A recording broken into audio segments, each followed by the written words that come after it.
On this episode, I'll give you a reminder of why you need to use what your mama gave you, or your Aunt Sally, or your Uncle Bob. You're listening to A Little Debbie. It's a bite-sized version of the longer podcast, Upcycling with Deb. I'm your host, Deb Colameta. I wrote a #1 best-selling book called Best Offer, Best Life.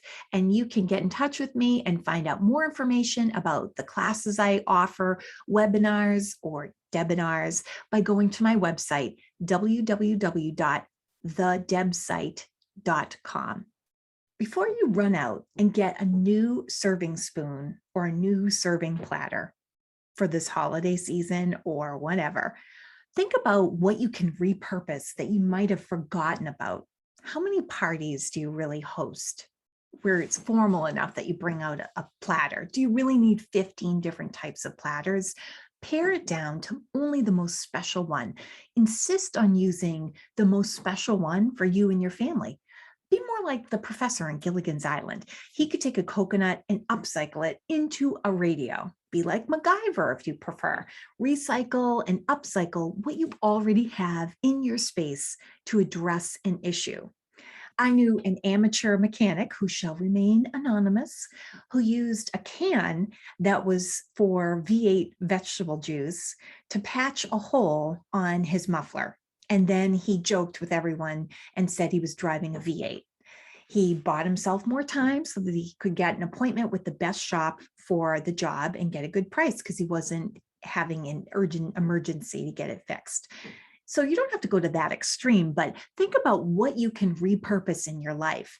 I used a plastic serving platter on top of our mini fridge and created a little bar area. And then afterwards, I used that to keep Matchbox cars kind of corralled so they wouldn't fall and chip.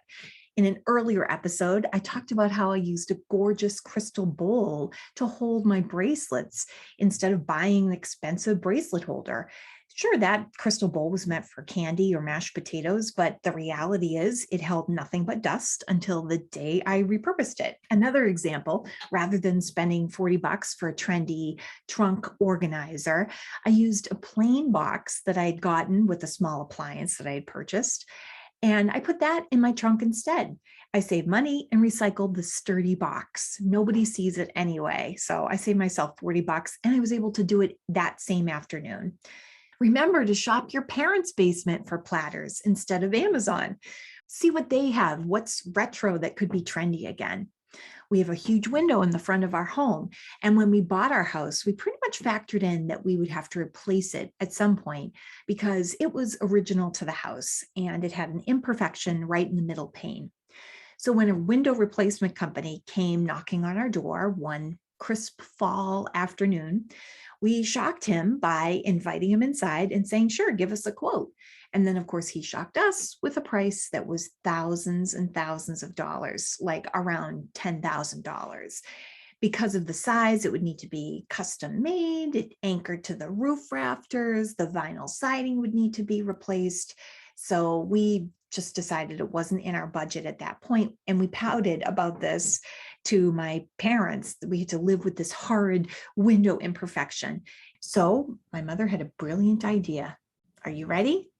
She said, why don't you wash the window? Our spoiled 20-something selves never even thought of that. I said, thanks, but no, I don't think that's going to work. It's an imperfection with the glass. And we told my dad, and he said, look, give me a few hours. If you don't like how it looks, you can get some more window quotes. And sure enough, he removed the storm windows. He used a foam window cleaner and got them looking good as new in one afternoon. It turns out the imperfection was on the surface of the glass. We had lived with that stain for years. We let the idea of replacing the window and the cost freeze us into doing nothing instead of leveraging what we already have: spray foam window cleaner and a screwdriver for the storm windows. It sounds so silly, but we did nothing instead of doing something. And while out there, my dad noticed the windows around the house were looking a little worn at the trim. And we have a ranch, so this is kind of closer to eye level, so it's more noticeable. And I said, no, Dad, can't replace those. They're an odd size, blah, blah, blah. And what did my wonderful dad say? Okay, but I have some extra paint hanging around the garage. Why don't you give me an afternoon and a ladder and let's try painting the trim? We'll see how it looks. It looked like we installed all new windows. Between the clean front window and the fresh trim, the neighbors were asking what we did to the house. So it made a huge impact and didn't cost any money except time. The only thing we invested was time. And by we, I mean my dad and my mom. We were totally ready to buy new windows, and not having money for it, it forced us to be creative, which I think is why sometimes people with a ton of money just have a ton of money to waste. And some maintain that feeling of never having enough, but that's another episode. I'm chomping at the bit right now to get the interior of the house painted, but I won't do it myself. We invested in a professional painter when we bought the house.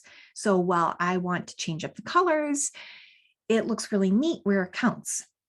So while I figure out my painting game plan, I'm just going to use a magic eraser and some touch-up paint and make it work just in the meantime to buy myself more time.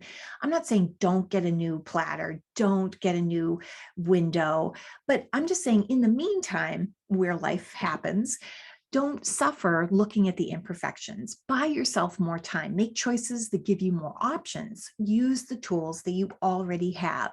That's the definition of upcycling. Use what your mama gave you or God. Everyone has unique advantages.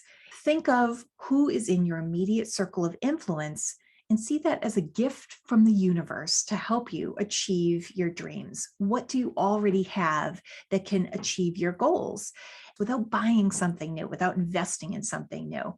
And sometimes the answer is as close as your recycling bin or your garage or your cleaning bin.